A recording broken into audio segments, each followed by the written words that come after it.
En cette période de fin d'année, avec les fêtes de Noël qui sont passées, c'est vrai que le Père Noël entre deux cheminées est venu toquer à notre porte et à nous dire mais où est le débat de fin d'année de Games Talk. C'est devenu une tradition sur la chaîne de faire un débat pour revenir sur l'année passée et de se projeter un petit peu sur l'année à venir. Donc chose promise, chose due. Aujourd'hui je suis avec Ben pour parler de tout ça. Salut Ben.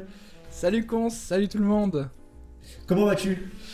Ah, ça va plutôt bien cette fin d'année. Le tennis nous manque un peu, il va revenir, on l'espère, assez vite, on le souhaite, avec l'Open d'Australie.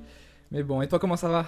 Ça va, écoute, pour le moment en vacances, on profite des fêtes en famille, on se repose un petit peu, ça fait du bien, d'autant plus que comme on va le voir, cette année a été un petit peu anormale et pour le moment, ça risque de continuer un petit peu en 2021. Donc déjà, à froid comme ça, pour commencer, un avis global, qu'est-ce que toi tu as pensé de cette saison 2020? Quel est ton ressenti général? Bah déjà, comme tu l'as dit, c'était une saison très particulière, surtout parce qu'au final, ça a été qu'une demi-saison. Il y a pratiquement 6 mois de l'année où il n'y a pas eu de tennis. Donc c'est vrai qu'on peut pas considérer ça comme une saison pleine comme les autres années. Après, on a vu de belles performances. On a vu que la passation de pouvoir entre la next-gen, qu'on appelle même peut-être de moins en moins la next-gen, vu qu'il commence vraiment à s'installer dans le top 10 et à grandir, les jeuneaux. Mais on voit que voilà, le Big Free commence à décliner petit à petit, malgré pourtant qu'il a trusté quand même la majorité des grands chelems de la saison avec l'Open d'Australie et Roland Garros. Mais voilà, on voit qu'elle creuse petit à petit. Donc on a vu des matchs assez sympas.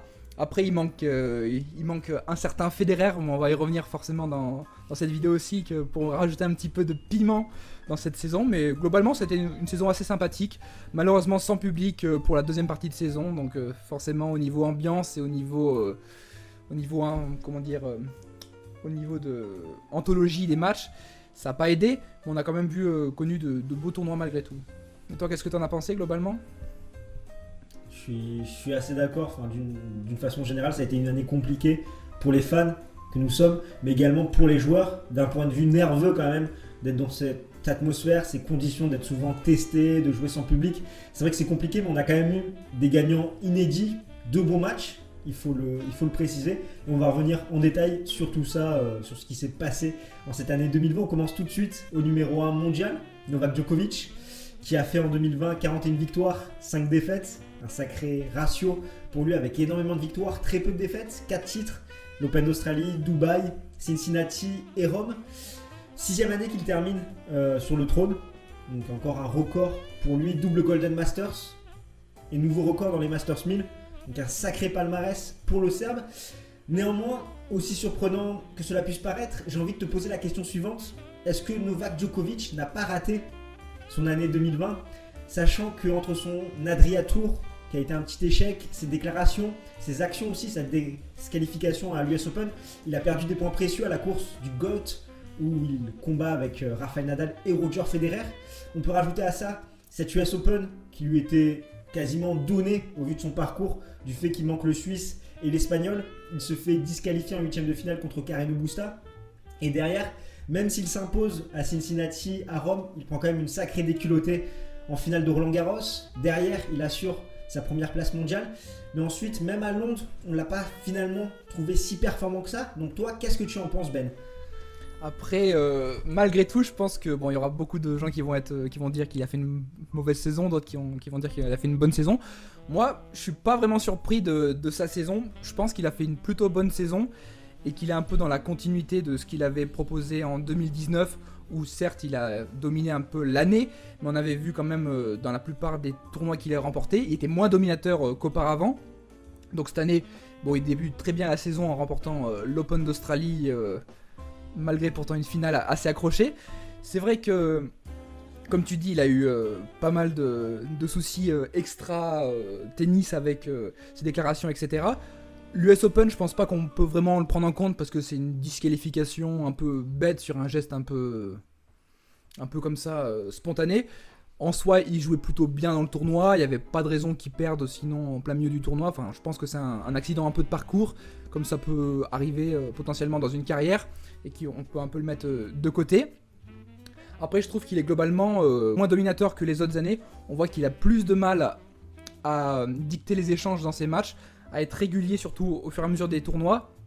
On le voit souvent jouer par exemple d'un match sur l'autre. Il peut très bien jouer bien sur un match et le match d'après dégoupiller un peu, comme ça a été par exemple le cas à Vienne, où il fait deux premiers matchs plutôt corrects, et en quart de finale on sait pas trop comment, ou en demi-finale je sais plus, contre Sonego il fait un match, on sait pas d'où il le sort celui-là, donc c'est un peu étrange. On voit qu'il a plus de mal à dicter l'échange, il est moins endurant qu'avant aussi, on voit qu'il a plus de mal à tenir des matchs de longue durée. On l'a vu aussi à Roland Garros en demi-finale contre Tsitsipas, où il mène en remportant les 2 premiers sets, et il réussit pas à conclure comme il l'aurait fait il y a 4-5 ans. Il s'engage dans un match long, il réussit à s'en sortir avec l'expérience, en tentant aussi quelques amortis au niveau tactique qui ont pu modifier des choses.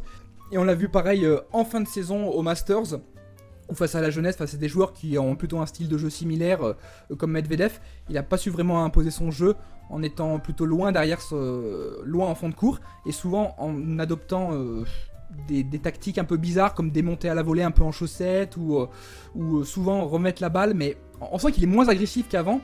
Et vraiment ça joue face à des adversaires qui prennent la balle plus tôt, qui frappent plus fort et souvent plus à plat, à la manière voilà, d'un Medvedev ou par exemple d'un Rublev, mais bon il a encore jamais joué, mais probablement que ce serait le cas.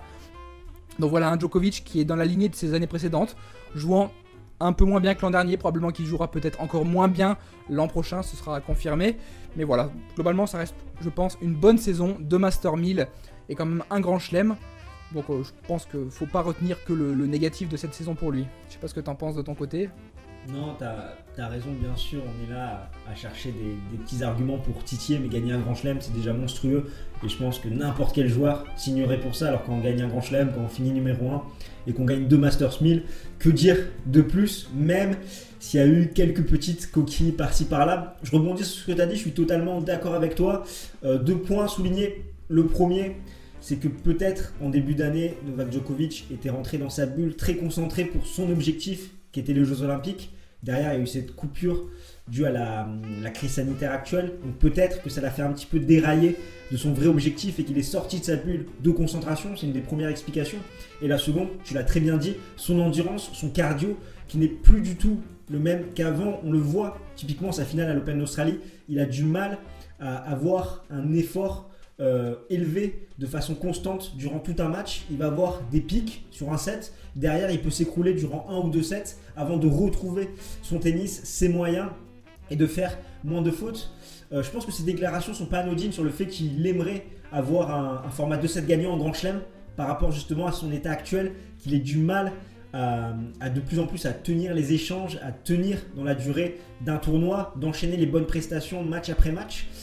Tu l'as dit, contre Tsitsipas, il a 2 doigts de prendre une remontada.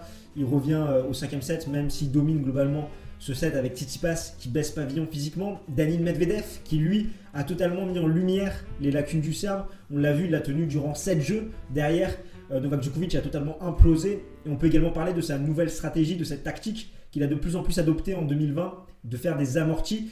Est-ce que c'est pas un signe d'impuissance de point de vue physique ? Je sais pas, mais je trouve qu'il commence à marquer le pas sur ce compartiment du jeu-là. Et son âge, il n'est pas pour rien, c'est normal, personne n'est éternel.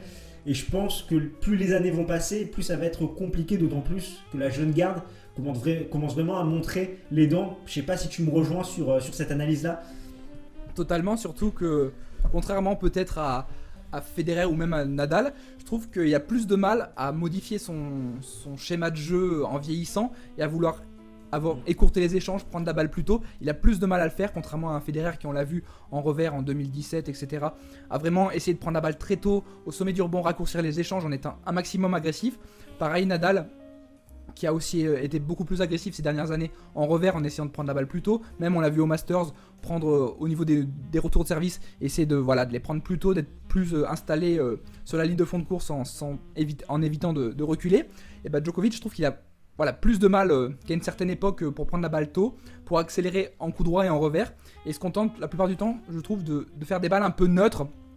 Et au bout d'un moment, plus l'échange dure, c'est là où il va peut-être être à court de solution et nous sortir des amortis ou des montées au filet un peu bizarres.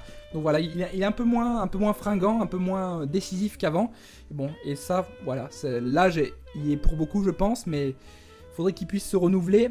Et ça, c'est pas dit en 2021. D'autant plus que depuis quelques mois, on lui trouve pas mal de problèmes physiques, entre guillemets, On l'a vu se faire manipuler au niveau du dos, de l'épaule, du bras dans plusieurs tournois. Et c'est vrai que quand on prend de l'âge, c'est des petits problèmes qui arrivent et c'est de plus en plus compliqué de récupérer. Et même, si j'en suis sûr, vous allez me dire en commentaire, encore une fois, il a gagné un grand chelem, il a fait une finale à Roland-Garros, 2 Masters 1000. C'est monumental et il finit encore numéro 1 mondial. Mais je trouve que son niveau, quand même, depuis la reprise post-coronavirus, c'est un peu en trompe-l'œil. À Cincinnati, il a des matchs très laborieux contre Bautista Agut et Raonic. À Rome, il galère contre des Krajinovic, des Kopfer. Il perd un set contre Kopfer. Contre Gasper Ruud aussi, c'est compliqué. Un grand joueur ce Kopfer quand même. Également en finale contre Schwartzmann, il est mené 4-0 avant de remonter. Derrière à Roland Garros, on l'a évoqué, la remontada contre Stefanos Tsitsipas. Derrière, match compliqué à Vienne quand même contre Krajinovic encore, contre Ćorić. Après une autre déconvenue contre Sonego. Et ensuite son parcours qu'on lui connaît au Masters, on l'a vu beaucoup moins dominateur contre des top players. Donc c'est vrai, ça me laisse un petit goût quand même de me dire qu'il va laisser des portes ouvertes en 2021 et que finalement ça risque d'être compliqué pour lui s'il ne se renouvelle pas ou s'il ne se remet pas en mode focus, sachant qu'il y aura les JO qui arrivent et qu'il va prendre un an en plus. Voilà, je rebondirai juste un petit coup sur ce que tu dis. Je pense qu'au-delà de son niveau de jeu, son mental y est pour beaucoup dans ses performances. Parce qu'on sait, Djokovic, ce qu'il veut, c'est les records à tout prix, devenir le plus grand joueur, avec le nombre de grands chelems, etc. Donc pour lui, il faut qu'il ait des objectifs bien fixés en tête, de gagner, avec par exemple les Jeux Olympiques qui devaient avoir lieu, remporter, avoir son pic pour Wimbledon, machin truc. Donc le voir, par exemple, dans les Master 1000 ou dans les ATP 500, il en a fait quelques-uns cette année. On sent que là, il n'a pas forcément la motivation nécessaire pour enchaîner les matchs, dès qu'il a un match compliqué, s'investir pour remporter la partie et continuer dans le tournoi. Je pense qu'il voilà, il se concentre plus sur les grands chelems, vu qu'il est il a diminué physiquement, il peut plus être régulé tout au long de la saison, et donc il doit sélectionner, je pense, ses tournois pour essayer d'être au maximum. Et donc avec la coupure qui a eu les Jeux Olympiques qui était probablement son gros objectif de la saison, après il a dû se remettre en question, savoir quel tournoi je vais essayer de me donner à fond, lequel je vais vraiment viser en priorité. On l'a vu avec l'US Open, ça a été une petite déconvenue avec sa disqualification. Après je pense que Roland Garros c'est pas forcément l'objectif qu'il avait le plus en tête cette saison, donc je pense, certes je pense qu'il a joué à fond, mais je pense pas que mentalement il était à fond comme il a pu être par exemple en Australie. Et pareil au Masters, fin de saison, je pense pas qu'il était dans une dynamique cérébrale, j'ai envie de dire, à fond. Donc je pense que mentalement, ça joue pour beaucoup. Et j'ai l'impression qu'il est entre deux eaux. Des moments il y a, des moments il y est pas. Et je pense qu'il peut y avoir de grosses fluctuations en 2021. Et ce sera dû aussi à son physique parce que les deux sont vraiment indissociables. Juste pour rebondir sur ça, par rapport à Roland Garros, pourtant, et on va l'évoquer après avec le cas Rafael Nadal, les conditions pouvaient d'autant plus fier à son jeu avec une terre battue un petit peu plus lente, un rebond beaucoup plus bas, ce qui fait qu'il prenait moins le lift de ses adversaires. Et pour les ATP Finals, il pouvait viser quand même un autre record de s'imposer, si je dis pas de bêtises, une 6e fois à Londres. Donc une 6e fois pour égaler Federer, c'est donc ça. Du coup, voilà, il y avait quand même des gros records en ligne de mire, d'autant plus avec l'ascendant psychologique qu'il a sur Rafael Nadal dans ces conditions à Roland Garros, qui pouvait viser carrément le double grand, enfin le grand chelem calendar 2 fois, de s'imposer sur chaque grand chelem 2 fois. Donc il y a quand même pas mal d'objectifs, même s'il n'y était pas, et qu'il aurait pu, il aurait pu y être par rapport à ce que tu me dis, d'autant plus après sa disqualification à l'US Open. Du coup, tu parlais de son physique, mais il aura également un autre rival en 2021, et pas un des moindres, Rafael Nadal. On va passer tout de suite au numéro 2 mondial. On va parler un petit peu de sa saison 2020, qui pour moi est réussie dans le sens où son objectif, lui, c'était clair, c'était Roland Garros. Il a gagné son 13e titre là-bas. Et en plus, il en a profité pour égaler le record de Roger Federer de 20 titres du Grand Chelem. Donc au niveau de la course au GOAT, il a quand même marqué de sérieux points l'Espagnol. Après, en termes de niveau, je pense que je peux mettre quelques réserves dans le sens où ça reste le patron incontesté de la terre battue. Il l'a montré dans des conditions qui étaient défavorables pour lui. Il a donné une masterclass à Novak Djokovic en finale, 6-0, 6-2, 7-5. Mais hors terre battue, depuis 2017, il y avait seulement 2 joueurs qui le dominaient. C'était Roger Federer et Novak Djokovic. Mais je pense que cette année a marqué une cassure et qu'il y a beaucoup plus de joueurs, notamment sur dur, qui peuvent le battre et de façon régulière. Je pense notamment à un Dominic Thiem ou à un Daniil Medvedev. Qu'est-ce que t'en penses, Ben ? Ouais, je suis tout à fait d'accord. Alors, il a quand même fait une bonne saison. Nadal, on peut pas dire le contraire. Ce 20e Grand Chelem à Roland-Garros, c'est merveilleux. Ce 13e Roland-Garros, la course au GOAT est encore un peu plus d'actualité, où c'est vraiment très, très, très serré. Mais comme tu dis, il a plus en plus de mal hors terre battue sur les autres surfaces. Bon, on n'a pas vu le gazon cette année, donc on peut se baser que sur le dur. Mais face à la jeune génération. Et pourtant, ce qui est assez paradoxal, c'est qu'il n'y a pas vraiment de tournoi cette année où il est vraiment passé à côté. Il n'y a pas de tournoi où il a vraiment été mauvais. À l'Open d'Australie, il tombe sur un Dominic Thiem en feu. Et ça se joue vraiment sur quelques points avec les tie-breaks. Alors pourtant, il faisait un bon tournoi. Pareil au Masters, où il a probablement fait un de ses meilleurs tournois en indoor. Et pourtant, il perd quand même. On voit qu'il est moins tranchant, qu'il a surtout du mal face à des adversaires qui prennent la balle tôt, qui frappent fort, et du coup qui lui privent de temps, notamment côté coup droit, où il faut souvent un petit peu de préparation pour son coup droit l'assaut. Il est aussi un peu moins clutch peut-être qu'avant. On l'a vu en demi-finale au Masters, où il a le match quasiment en main, et finalement il finit par perdre, on sait pas trop comment, alors qu'il sert pour le match. Donc il y a quelques petits moments, est-ce que c'est des sautes de concentration, est-ce que c'est il est repris par une certaine pression, je sais pas, parce que vu son mental à Nadal c'est quand même quelque chose, mais on voit qu'il est moins performant qu'avant, et ça peut faire le parallèle tout à fait avec Djokovic, puisque à 34 ans il est plus aussi endurant qu'avant, et du coup le faire cavaler de droite à gauche comme il l'a toujours fait dans sa carrière, ça commence à peser dans les jambes, et à lui de se renouveler peut-être pour essayer de trouver quelque chose de nouveau. Pourtant on voit qu'il a quand même essayé de modifier quelques trucs avec son service, en le frappant peut-être un peu plus à plat, en essayant de trouver des retours un peu plus proches de la ligne de fond de cours, prendre la balle un peu plus tôt au côté revers, quelques petits ajustements qu'il a fait avec Carlos Moya, qui ont plutôt porté ses fruits je pense, parce qu'il a quand même un bon niveau malgré tout. Mais on voit voilà, qu'il n'est pas éternel, et que malgré tout la jeune génération va prendre le dessus incontestablement sur n'importe lequel des anciens, hein, que ce soit Djokovic, Nadal ou même Federer s'il revient.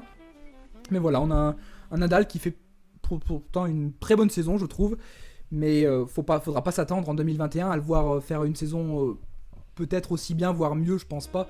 En tout cas, il est sur une pente descendante, mais une pente descendante plutôt régulière je trouve. Je sais pas ce que t'en penses, mais... Ouais, non, je suis totalement d'accord avec toi, d'autant plus qu'on peut comparer Djokovic et Nadal comme tu l'as dit, sauf que Djokovic, lui pour le coup, s'est montré clutch. Cette année, il y a plusieurs matchs où il était très mal embarqué et il a su faire la différence. Mais par contre, là où il y a un point commun entre les deux, cette incapacité, entre guillemets, à enchaîner de bonnes performances sur le même tournoi. Par exemple, aux ATP Finals, il fait 2 très bons premiers matchs, il fait 2 très bons premiers sets contre Stefanos Tsitsipas jusqu'à 5-4, où il se fait breaker un petit peu bêtement. Derrière, bon, il se reprend. Et contre Medvedev, je trouve, et ça ne m'engage que moi, que c'est son moins bon match du Masters, même s'il avait gagné 6-4, 6-3, 6-4, ou je sais plus le score du premier set, voilà, quelque chose comme ça. Même s'il avait gagné en 2 sets, c'était son moins bon match, parce que bon, Medvedev a totalement dégoupillé et dominé dans chaque entame de sets. Donc c'est compliqué. J'ai pas compris forcément sa baisse de niveau qu'il a pu avoir en demi-finale contre Medvedev par rapport à ce qu'il avait proposé avant. Comme tu l'as dit, il l'avait jamais si bien joué en indoor. Et derrière, ce qui est compliqué également, c'est que comme tu l'as si bien dit également, c'est que Carlos Moya a révolutionné entre guillemets son jeu. Il propose un service plus à plat, un tennis plus offensif, en quelques coups de raquette. On l'a vu sur l'ensemble des statistiques, il gagne plus de points sur les échanges plus courts que ceux qui sont les plus longs. Ça n'a jamais vraiment fonctionné contre Federer et Djokovic hors terre battue, parce qu'il n'arrivait pas à totalement assumer ce nouveau style de jeu contre ces 2 grands rivaux. Il ne comprenait pas forcément pourquoi le faire, car il les a battus avec son ancien style. Donc il était un peu dans un entre-deux. Je ne sais pas si tu te rappelles par exemple sa demi-finale à Wimbledon 2019, où il était un petit peu dans un entre-deux, à jouer un tennis plutôt défensif, comme il l'a fait par le passé, et faire un petit peu de l'attaque de temps en temps, mais il n'arrivait pas vraiment à sortir de sa zone de confort, ce qui fait qu'il passe totalement à côté de cette rencontre. Ça arrivait et pourtant, son Wimbledon 2019 était monstrueux, ouais, juste à cette demi-finale, ouais, c'est ça. Donc, et du coup, ça marchait pas forcément contre le Serbe et le Suisse. Ça fonctionnait plutôt bien contre la jeune garde, mais là, de plus en plus, les Dominic Thiem, les Daniil Medvedev commencent à trouver des parades à son jeu. Donc même en modifiant certains aspects de son tennis, j'ai peur qu'il soit coincé un petit peu dans un entre-deux, de pas totalement assumer ce nouveau tennis offensif et de revenir un petit peu dans sa zone de confort, à jouer très loin de sa ligne et à un style de jeu plutôt défensif. Ce qui fait que, comme tu l'as dit, il ne peut pas défendre éternellement et courir 5 mètres derrière sa ligne durant 3 heures. Ce qui fait qu'il est un petit peu, comme on dit, il a le cul un petit peu entre 2 chaises. Ouais, c'est ça qui est compliqué pour lui, donc j'ai du mal à voir comment ça peut se passer hors terre battue, encore une fois, en 2021. Je sais pas si tu me rejoins. Donc dans ce cas-là, qu'est-ce qui fait que sur terre battue, mis à part la lenteur de la surface, c'est le fait qu'il ait plus de temps au final qu'il arrive encore à maîtriser ses adversaires, parce que malgré tout, il peut jouer Thiem ou Medvedev sur terre battue, il sera quand même le favori, et il y a de fortes chances qu'il s'impose malgré tout. Ouais, des spécificités, son lift, sa balle qui gicle, qui est plus compliquée, qui lui donne un peu plus de temps, et on l'a vu quand même. Je pense que c'était l'un des meilleurs matchs de sa carrière en finale à Roland Garros cette année contre Novak Djokovic. On l'a vu très agressif quand même. Pas forcément un Nadal défensif qui reste 4 mètres derrière, notamment côté revers, où il prenait presque la balle en demi-volée. Il a totalement surpris Novak Djokovic, alors que les conditions étaient contre lui. Il était sous le toit, c'était en septembre-octobre, donc la température n'était pas la même. Et pourtant, il a su faire déjouer les pronostics et nous donner une belle leçon en se disant que Nadal, voilà, à Roland Garros, ça reste un sacré défi. Je sais pas si tu as envie de rebondir un peu sur ce match. Pas sur la finale de Roland en particulier, mais pour en venir sur la jeune génération. La jeune génération, c'est quand même des joueurs qui maintenant peuvent tenir vraiment une intensité folle sur la durée. Et Nadal, on l'a vu, par exemple, je prends l'exemple du Masters, ou contre Medvedev ou même contre d'autres, il a essayé de varier notamment en slice, beaucoup de slice en revers, mais face à des adversaires qui sont des métronomes quasiment de fond de cours, des robots quasiment, ça marche pas. Ça va marcher, on l'a vu contre Medvedev, ça a marché sur un set. Après, Medvedev s'est adapté, et à partir de là, Nadal est à court de solution. Ça, le problème, c'est qu'il va essayer un schéma tactique, et face à des jeunes joueurs qui vont frapper à plat, qui vont frapper fort, qui vont être réguliers du fond du court, après, il n'aura pas forcément un deuxième plan pour essayer de faire pencher la balance de son côté. Et ça se voit voilà, chez la jeune génération. Un Thiem, ça paraît maintenant très compliqué de voir Nadal battre Thiem hors terre battue. Et même Medvedev, je pense que Medvedev, le fait de battre Nadal au Masters, ça a débloqué une petite case dans sa tête, je pense, aux Russes. Et maintenant, ça va être très compliqué pour Nadal de battre voilà, ces joueurs maintenant installés dans le top 10, que sont Medvedev, Thiem et peut-être même Zverev, qui l'a battu aussi à Bercy.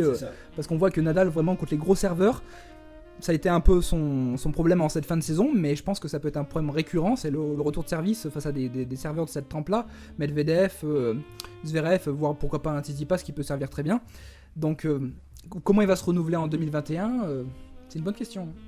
C'est ça, on va voir, en tout cas ça permet d'enchaîner sur tous ces autres joueurs qu'on n'a pas évoqués, parce qu'il n'y a pas que Djokovic et Nadal, à commencer par Dominic Thiem, qui est celui qui a montré vraiment le plus d'arguments cette saison pour être, je pense, le prochain numéro 1 mondial. Finale à l'Open d'Australie, titre à l'US Open, quart à Roland Garros et finaliste également aux ATP Finals. Comme on l'a évoqué dans une vidéo, l'Autrichien a vraiment su faire évoluer son jeu pour devenir performant sur surface rapide, même s'il reste encore cet inconnu sur gazon, notamment parce qu'à la relance, avec son revers à une main, c'est très compliqué. Mais Dominic Thiem, je pense qu'il a l'étoffe d'un grand champion, d'un nouveau patron sur le circuit ATP. Est-ce que tu es de cet avis ? Totalement. Et pourtant, il en aura mis du temps, Thiem, pour vraiment s'imposer, parce qu'il faut dire qu'il est dans le top 10 maintenant depuis à peu près mi-2016, donc ça fait plus de 4 ans. Et on a vraiment attendu cette année pour le voir rentrer dans le top 3 mondial et voir remporter enfin un grand chelem avec l'US Open. Et c'est vraiment, je pense, le joueur le plus complet actuellement dans, on va dire, les jeunes, entre guillemets.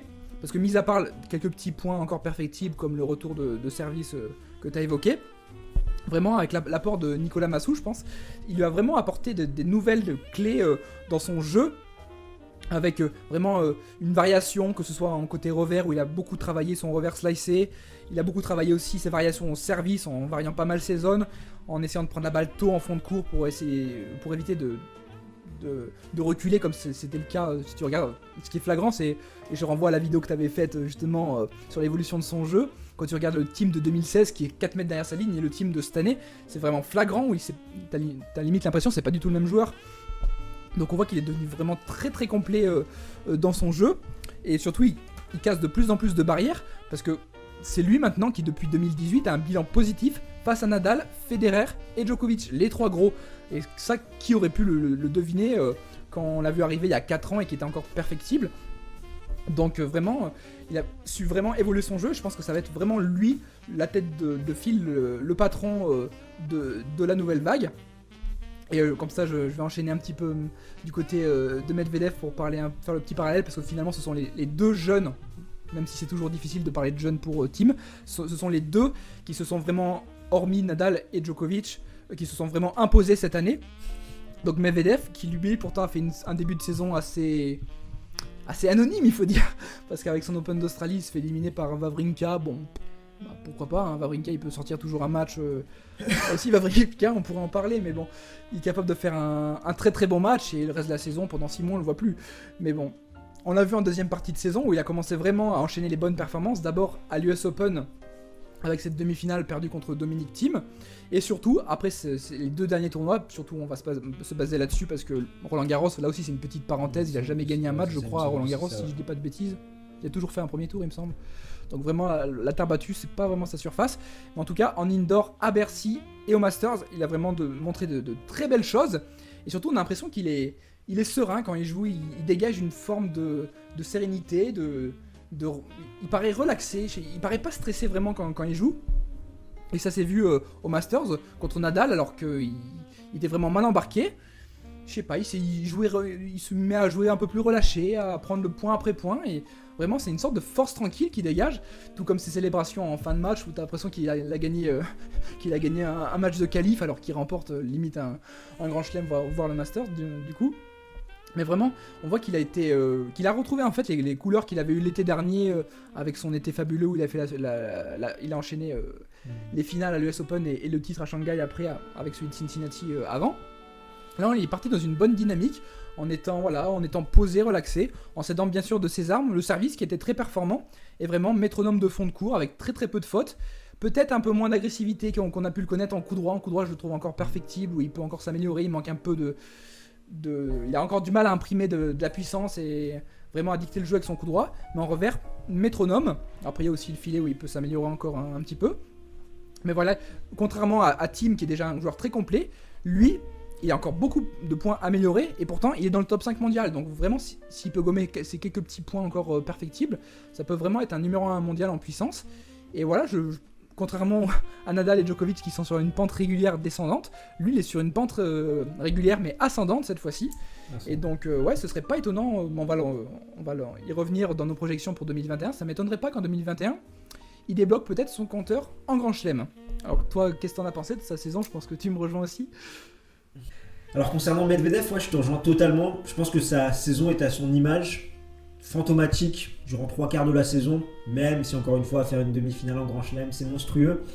Et derrière, à Paris-Bercy, il revient, il monte en puissance, il s'impose. Et derrière, il fait pareil aux ATP Finals, 3 matchs de poule monstrueux, pas un seul set concédé. En demi-finale contre Rafael Nadal, je disais que c'était le pire match de l'Espagnol, mais je pense aussi que c'était le pire match du Russe, sachant qu'il domine les entames de chaque set. Il perd le premier, il est à 2 doigts de perdre le second avant de se remobiliser. Donc il va être à surveiller bien sûr en 2021, mais je pense qu'il va devoir faire un travail mental pour trouver de la constance sur une saison, sur un match, sur un tournoi. Et pas sûr que ça soit si évident que ça pour lui. Donc peut-être il va faire des coups d'éclat dans un Grand Chelem, dans un Masters 1000, mais la répétition de tous ses efforts, comme il a pu le faire l'été 2019, le faire sur l'ensemble d'une saison, ça me paraît compliqué. À l'inverse d'un Dominic Thiem qui a montré qu'il pouvait avoir cette constance, notamment d'un point de vue physique, sur l'intégralité d'un match, d'un tournoi. Parce que maintenant, quand tu joues Dominic Thiem, c'est un sacré combat physique, comme ça pouvait l'être à l'époque contre Rafael Nadal.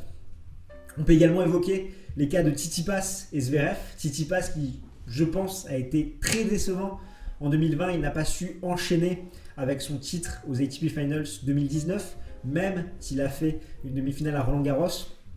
Il a eu pas mal de coups de mou. Je pense que d'un point de vue mental, ça a été compliqué pour lui. Je rappelle son match contre Borna Coric qu'il doit gagner à l'US Open et il finit par perdre. Ça lui a fait du mal. C'est un habitué un petit peu de ce genre de fait de jeu. Tout l'inverse d'Alexander Zverev qui a passé un cap en 2020, une demi-finale à l'Open Australie, une finale à l'US Open qu'il est à 2 doigts de gagner. C'est vrai qu'il a des grosses lacunes. Sa seconde balle qui est catastrophique. C'est vraiment inadmissible pour un top player d'avoir une telle seconde balle. Mais à côté de ça, il a de sacrées forces qui permettent justement de compenser ces lacunes. Je pense notamment à sa première balle et à son revers qui fait que même s'il a 0% de points gagnés derrière sa seconde balle, s'il arrive à passer beaucoup de premières balles, à être performant derrière, il peut faire très très mal alors que finalement sa seconde balle n'est pas si incroyable que ça. Et toi, qu'est-ce que tu en penses, Ben? Déjà, je vais te poser une petite question. Donc, pour toi, qui comme joueur, il y aurait, à part peut-être Tim, qui tu vois être vraiment régulier sur toute une saison dans la jeune génération? Ça me paraît, c'est une bonne question. À l'heure Ça me actuelle. paraît compliqué. J'ai vraiment que Tim qui me vient en tête. Medvedev, voilà, il peut disparaître sur la saison sur Terre. Zverev, on n'est jamais à l'abri d'une rechute. Il a fait une très bonne fin de saison avec ses titres coup sur coup à Cologne. Mais derrière, ça a été un petit peu moins bon. Il est reparti un petit peu dans ses travers. Tsitsipas, n'en parlons pas. Hein. Lui, voilà, il faut qu'il soit régulier un peu plus que ça. Il l'a pas été en 2020. Rublev, qui lui a été très bon. Et je pense que tu as envie d'en parler de Rublev, qui a fait une sacrée saison, 41 victoires, 10 défaites, qui a été très bon sur l'ensemble de la saison. Mais dans les grands événements, finalement, il n'est pas tant présent que ça. Hein. Quart de finaliste en Grand Chelem, où à chaque fois, il perd en 3-7. Dans les Masters 1000, ça n'a pas été ça forcément. Donc c'est vrai que pour moi, la principale menace, c'est Dominic Thiem. Je suis globalement d'accord avec toi. Donc un petit mot sur Tsitsipas. Moi, je pense que Tsitsipas, c'est le joueur, le top 10 qui m'a le plus déçu cette saison. On parle de régularité et tout, mais faut pas oublier que quand même niveau régularité, l'an dernier, Tsitsipas, c'est quand même quelque chose d'assez costaud, parce qu'il démarre la saison avec une demi en Australie, il finit la saison avec un titre au Masters. Et à part peut-être la saison sur gazon où il était un peu... il a un peu disparu, le reste globalement, il était assez solide. Donc là, cette année, malgré le peu de tournois qu'il y a eu, j'ai vu un Tsitsipas qui, pour moi, n'était pas dans les mêmes dispositions qu'en 2019. Au niveau de son jeu, il n'y avait pas vraiment d'évolution. Il était pas... Je le trouvais un peu comme stressé ou un peu pris par un enjeu, une pression un peu extérieure. Et du coup, on le voyait, il n'était pas serein sur le court. Il avait tendance souvent à s'énerver un peu, à se... Je sais pas, il dégageait pas quelque chose de... Il dégageait pas une sérénité. Et ça s'est vu sur ses performances où il a... Je ne me rappelle pas exactement, mais est-ce qu'il a fait... Est-ce qu'il a remporté un titre? Il n'a pas remporté de titre cette année. Marseille, il me semble. Marseille, bon après Marseille, c'est pas non plus le tournoi du siècle, mais bon. Il n'a pas été très impressionnant. Surtout que des matchs qui sont pourtant à sa portée, moi je me fie aussi, je me rappelle la finale de Hambourg contre Rublev, où il mène les débats pendant toutes les deux premiers sets, et finalement, il perd le match un peu tout seul, parce que pourtant il avait un peu le match à sa portée. Mais voilà, des petits sauts de concentration, des petites faiblesses aussi, un peu trop de précipitation par-ci par-là. On l'a vu aussi à son match face à Nadal au Masters, où il avait, je trouve, pas vraiment de plan tactique. Il a plutôt bien joué, hein, on peut pas dire le contraire. Mais il est un peu resté sur la même ligne conductrice du début à la fin, à vouloir essayer de prendre la balle tôt, de jouer vite, mais sans vraiment un peu d'extravagance ou quelques petits ajustements. C'était un peu classique, quoi. Donc j'ai trouvé il manquait un peu de grinta cette année. Donc j'espère qu'en 2021 il va modifier un peu ça, parce que sinon il va refaire une saison un peu dans la même veine que cette année, et il va finir 2021 en étant 6ème mondial et en ayant fait un quart, une demi par-ci par-là, mais c'est pas ce qu'on attend de lui. Donc pour moi c'est un peu la grosse déception du top 10 de cette année. Pour ce qui est de Zverev, je serais peut-être pas aussi dithyrambique que toi, mais Zverev, oui, certes il a fait sa finale en Grand Chelem à l'US Open, mais malgré tout je l'ai pas trouvé très bon. Bon, déjà il a pas été très régulier, parce que alors il fait sa première demi en Australie, sa première finale à l'US Open, mais le reste du temps il est pas forcément là, surtout qu'à l'US Open il fait sa première finale, mais faut dire le parcours qu'il a eu pour arriver en demi-finale. En finale c'était pas gagné, il a eu que des matchs compliqués quasiment tout le tournoi. Donc pour moi, il y a trop de lacunes encore, comme je vais pas le répéter comme tu l'as si bien dit, mais je sais pas, il est encore trop irrégulier dans ses performances et dans son jeu, même si pourtant niveau mental j'ai trouvé un peu plus serein et moins énervé, un peu plus... je parle beaucoup de sérénité chez les joueurs, mais ouais, niveau mental j'ai trouvé bien, mais dans son jeu je trouve qu'il a pas beaucoup évolué et que... j'ai peur que ça fasse un peu un syndrome Ivanisevic pour remonter quelques années avant. Ivanisevic qui a été pendant des années dans le top 10 à faire des bonnes performances. Il a attendu d'être quasiment en toute fin de carrière pour gagner un grand chelem. Mais finalement on retient pas un palmarès énorme de sa part. J'ai peur que pour Zverev ce soit un petit peu ça. Stagner avec peu d'évolution sur plusieurs années. Et finir peut-être avec une grosse performance autour de 30 ans. Mais pour moi, là, en 2020, je trouve pas qu'il ait montré énormément de bonnes choses, malgré sa finale à l'US Open. Et un petit mot du coup pour Roublev. Roublev qui a fait une très bonne saison, c'est peut-être même... C'est pas lui d'ailleurs, je crois qu'il a gagné le plus de matchs cette saison, quelque chose comme ça. Ou alors il doit être dans les 2-3 premiers. Quoi avec Djokovic peut-être, ou il me semble qu'il fait partie de ce classement-là. Alors lui, c'est aussi un peu un cas à part, parce que lui, il a été très bon, mais hors gros tournoi, hors Grand Chelem, ou même Master 1000, c'est un peu paradoxal. Il a gagné beaucoup de tournois cette année, on a vu qu'il a vraiment explosé, on peut dire, en 2020, parce que maintenant il est installé dans le top 10, il est 8ème ou 7ème mondial. Et vraiment, lui aussi, il a quand même quelques lacunes encore, où il a du mal à dicter le jeu avec son revers, il a un peu du mal, beaucoup même de mal en retour de service. Il a un deuxième service aussi qui est assez faible aussi, je crois, une deuxième balle.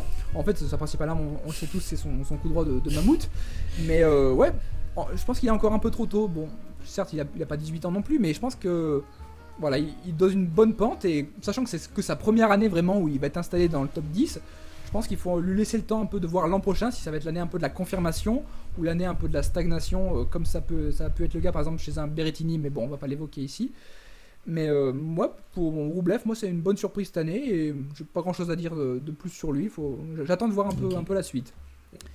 Et un deuxième joueur aussi qui m'a pas mal impressionné cette année, enfin je dirais impressionné à moitié, vu qu'on vraiment c'est un joueur, on connaît son potentiel assez énorme depuis quelques temps, mais on attendait vraiment qu'il rentre un peu plus, qu'il tape un peu du poing sur la table pour dire je suis là. C'est Shapovalov, évidemment, Denis Shapovalov, le Canadien, qui après avoir fait une première finale l'an dernier en Master 1000 à Bercy, on s'en souvient, cette année il n'a pas forcément pu exploiter un maximum son potentiel, vu qu'avec cette saison tronquée ça l'a pas aidé. Mais en début de saison il fait plutôt une bonne ATP Cup en faisant des gros matchs, notamment face à Djokovic. Et en cette fin de saison, il a fait des bons tournois. Je pense qu'il s'est un petit peu précipité sur la fin en voulant, je pense, être au Masters. Donc il a enchaîné beaucoup de matchs. Au final, on l'a vu, il a été remplaçant au Masters, mais il n'a pas été directement qualifié. Donc je pense que c'est à partir de ces derniers tournois où il est passé un petit peu à côté en jouant un peu à l'envers. Mais vraiment, je trouve avec beaucoup plus de niaque. Techniquement, je trouve qu'il est très bon. Il était déjà très bon à 17 ans. Je trouve qu'il est toujours aussi bon à 20 ans, coup droit, revers, il a une agressivité qu'il faut, que certains joueurs n'ont pas. Par exemple, il a une agressivité qu'on aimerait voir chez un Medvedev par exemple. On voit qu'il a encore quelques lacunes, surtout au niveau mental, contrairement par exemple à un team, ou même, un team principalement, c'est au niveau mental. Je trouve que Shapovalov pourrait vraiment s'améliorer, parce qu'il a vraiment trop de sautes de concentration encore. Mais voilà, si ça peut être l'année un peu du déblocage, l'année un peu de la confirmation par rapport à sa bonne saison de l'an dernier, j'attends vraiment de le voir en 2021, voir ce qu'il va nous proposer, parce que on attend vraiment de lui, surtout dans les grands chelems. En grand chelem, il a encore rien fait. Il a fait son premier quart de finale, je crois, cette année à l'US Open, ou je dis une bêtise, non, c'est ça ? Ouais, match perdu en 5-7. Donc voilà, il commence à rentrer dans les grands chelems, peut-être un peu plus tard que les autres, mais j'attends vraiment de voir ce qu'il va donner. Mais c'est un joueur que j'apprécie, que voilà, j'aimerais bien le voir un peu plus...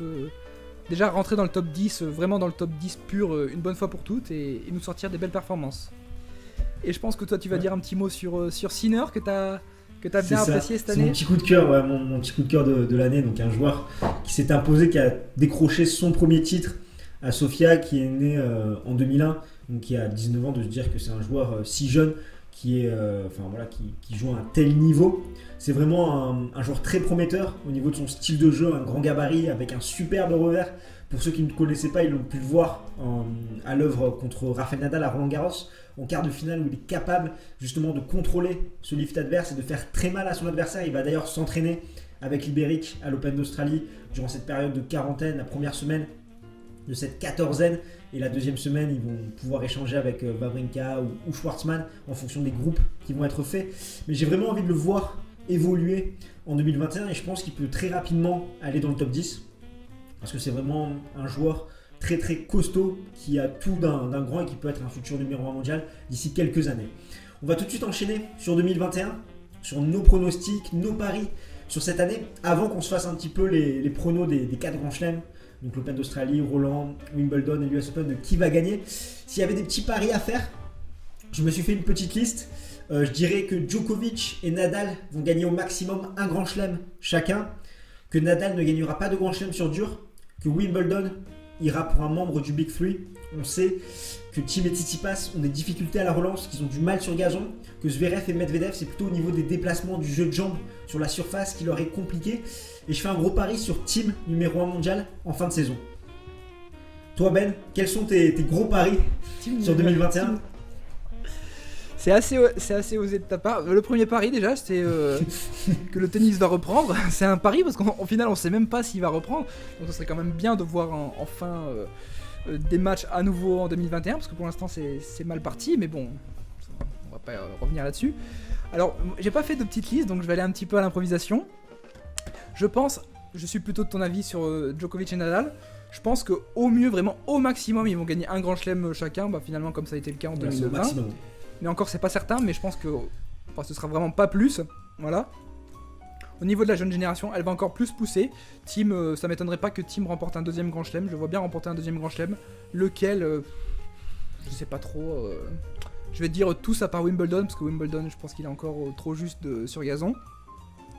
Voilà, Tsitsipas, Zverev et Medvedev je pense qu'ils vont nous sortir des bonnes performances, mais je pense qu'ils vont être globalement assez irréguliers sur la saison, donc ils vont peut-être faire 3-4 tournois, voire des finales, remporter des Master 1000. Je vois bien ces jeunes joueurs remporter des Master 1000, mais je pense pas qu'il y aura énormément de changements par rapport à 2020. Ça va être dans la continuité, toujours une pente régulière. Retour de Federer, donc en 2020, qu'est-ce qu'il va faire notre Federer ? Et à mon avis, mais je pense qu'on va aussi y revenir juste après, pas grand chose, enfin en tout cas je pense pas qu'il gagnera pas de grand chelem. Au mieux, vraiment s'il a un pic, ce serait de gagner un Master 1000. Mais voilà, je pense qu'il va au mieux peut-être être aux portes du top 10. Mais je pense pas qu'il faudra trop compter sur lui, ça va être vraiment une année décisive pour lui, à voir s'il a encore le niveau pour les Jeux Olympiques, qui va être son principal objectif avec Wimbledon. Et s'il voit qu'il n'a pas le niveau, à mon avis ça risque d'être sa dernière saison. Côté français, qu'est-ce que tu penses, toi, une petite révélation, une confirmation ? Pas d'attente particulière sur les Français, même si Hugo Humbert a fait quand même une bonne saison 2020. On l'a pas souligné, on n'a pas tout évoqué, mais il a quand même fait de bons résultats, donc c'est tout à son honneur. Mais je vois pas de grosses performances du côté des Français, à la fois chez les hommes et chez les dames. Et du coup, on peut enchaîner sur nos pronostics sur les 4 grands chelems. Donc je te dessine un petit peu mon scénario pour 2021 que j'ai en tête. Donc à l'Open d'Australie, je vois une victoire de Dominic Thiem, ou pourquoi pas de Daniil Medvedev qui continue sur sa lancée. Mais bon, je vais m'arrêter sur Dominic Thiem. Roland Garros, toujours pour Rafael Nadal, même si un jour ou l'autre, il y aura une passation entre l'Autrichien et l'Espagnol. À Wimbledon, Novak Djokovic qui s'impose. Et à l'US Open, un vainqueur inédit, Daniil Medvedev. Ce qui ferait qu'on aurait un début d'année tronqué, avec des joueurs un petit peu en perdition, pas forcément les cadors qui seraient le plus en forme, un retour un petit peu à la normale sur terre battue, qui coïnciderait justement avec le calendrier, et un pic de Djokovic à partir de Wimbledon pour son objectif que sont les Jeux Olympiques, donc qui décroche à la fois Wimbledon et les JO, et derrière une période de décompression pour le Serbe suite à ses objectifs atteints, d'autant plus que Daniil Medvedev, il fait partie de la Russie qui ne jouera pas aux Jeux Olympiques, peut profiter justement de tout ça pour s'imposer et tirer son épingle du jeu à l'US Open. Et donc, je sais plus si tu l'as dit, les JO, tu mises sur qui ? Sur Djoko ou sur Djoko, ouais. Djoko qui fait Wimbledon JO. Donc, ouais, il n'est pas encore fini, alors s'il fait ça, parce que vu ce qu'on a dit en début de vidéo. Alors, moi, pour ce qui est du début de l'année, je serais plutôt de ton avis. Je vois bien un team, je sais pas, le team, je le sens bien, surtout vraiment, il y aura un petit mois avec le janvier donc, qui va se passer. Donc, il va se remettre petit à petit en rythme. Et je pense que ouais, le team, il peut nous sortir une bonne chose à l'Open d'Australie. À Roland Garros, j'ai envie de dire autre chose que Nadal, mais bon, Nadal ça paraît tellement évident. Quel joueur tu veux sortir autre que Nadal ? Je peux sortir Thiem, parce que je pense quand même que la passation aura lieu un jour, je sais pas quand, mais ouais, chaque mais année... Thiem, je le vois. Comme j'ai dit Thiem à l'Open d'Australie, je vois pas Thiem enchaîner 2 grands chelems de suite, ça me paraît trop compliqué. Donc je vais dire... allez, Tsitsipas, tiens, je sais pas, pourquoi pas, il va avoir un petit déblocage au début de la saison sur terre battue, il va se dire, paf, d'un coup, je joue plutôt bien. Je vais dire Tsitsipas à Roland. À Wimbledon, je vais dire Shapovalov. Pourquoi ? Je veux dire, allez, pourquoi pas Shapovalov qui va nous sortir son chapeau, un petit truc sympa. Avec son jeu agressif, sa prise de balle tôt sur une surface rapide, pourquoi pas il va nous sortir un petit truc. Il y aura en même temps des petites blessures, il y aura des déconvenus de Djokovic qui va se faire disqualifier au 3ème tour parce qu'il aura balancé sa raquette dans les tribunes, un truc comme ça. Donc je vais dire Shapovalov. Et à l'US Open, à l'US Open, je serais tenté de dire Medvedev comme toi, mais je vais changer et je vais dire Zverev, tiens. Zverev qui va prendre sa revanche de cette année justement et sa finale, et sur une surface qui commence à maîtriser de plus en plus, je pense qu'il va nous sortir, il va être en rythme tout au long de la quinzaine avec un bon pourcentage de première, et je pense que il va se fixer la saison, l'été américain et l'US Open avec ça en principale ligne de mire, en se disant le début de saison ils sont trop chauds, moi je suis peut-être pas encore assez frais machin. Donc je vais dire Zverev pour la fin de saison. Donc il y a peut-être 0,5% de chance que tout cela se réalise, mais bon, un peu d'audace. On fera les comptes dans un mois, en tout cas notez tous vos pronostics dans les commentaires et les nôtres également pour voir à la fin qui aura raison, qui aura eu les bons vainqueurs de Grand Chelem. On va conclure cette vidéo sur ton chouchou, sur ton idole. Un petit mot pour Papy Roger. Qu'est-ce que tu penses du Suisse par rapport à ses récentes déclarations? Est-ce que 2021 est l'année de sa retraite ou pas? Papy Roger qui nous a fait un petit peu peur aussi, si vous l'avez pas suivi dans ses dernières déclarations. Il a reçu un prix en Suisse pour être le meilleur athlète suisse de ces 50 dernières années, une sorte de award dans une petite cérémonie. Et il a dit que c'est quoi exactement qu'il a dit pour que je reprenne pas les termes? Il a dit que du coup il savait pas quand il allait reprendre le tennis, mais que si sa carrière se terminait sur ce prix-là, en l'occurrence, il serait très satisfait. Ouais, voilà, exactement. C'est surtout ça qui nous a interpellé, c'est que si sa carrière devait s'arrêter là, il serait quand même content d'avoir eu ce prix. Donc c'est vraiment qu'il a l'idée forcément en tête du moment où il va arrêter. On sait aussi que sa préparation sa reprise a été un peu plus longue que prévu, donc il n'est pas certain de revenir encore pour l'Open d'Australie. C'est un peu plus long, à quasiment 40 ans. Faut pas s'attendre, je pense, à avoir un retour le même qu'en 2017. En 2017, en plus, il avait été absent que 6 mois. Là, ça fera plus d'un an sans un seul match sur le circuit. C'est énorme en termes de professionnalisme. Donc, on espère le revoir. Peut-être à l'Open d'Australie, peut-être à Dubaï, comme tu as évoqué dans ta dernière vidéo.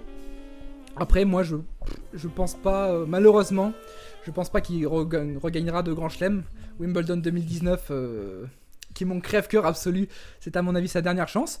Après, je pense que sur une semaine avec des tournois en 2-7 gagnants, il peut encore nous sortir une petite étincelle comme il a l'habitude, un petit coup de génie. Et ça m'étonnerait pas qu'il remporte au moins un Master 1000, en plus de ses possibles habituels tournois de Halle et de Bâle, qui sont un peu ses références habituellement. Il aura évidemment... Voilà, j'allais y venir. Il a évidemment la Lever Cup. C'est ça qui est fou avec lui, c'est que la Lever Cup, qui est même pas un tournoi officiel, ça lui tient limite plus à cœur qu'un Master 1000, plus à cœur que beaucoup de tournois, donc c'est assez fou. Mais bon, c'est difficile, la Lever Cup c'est une semi-exhibition, semi-circuit, enfin on sait pas trop comment se baser là-dessus. Mais pour les Jeux Olympiques, ça va être aussi un de ses gros objectifs. Et à voir s'il va le faire seulement en simple, s'il va le faire en simple, en double mixte ou quoi. Mais ouais, ça m'étonnerait pas qu'il remporte une médaille au JO. Allez, dans quelle discipline par contre, je sais pas.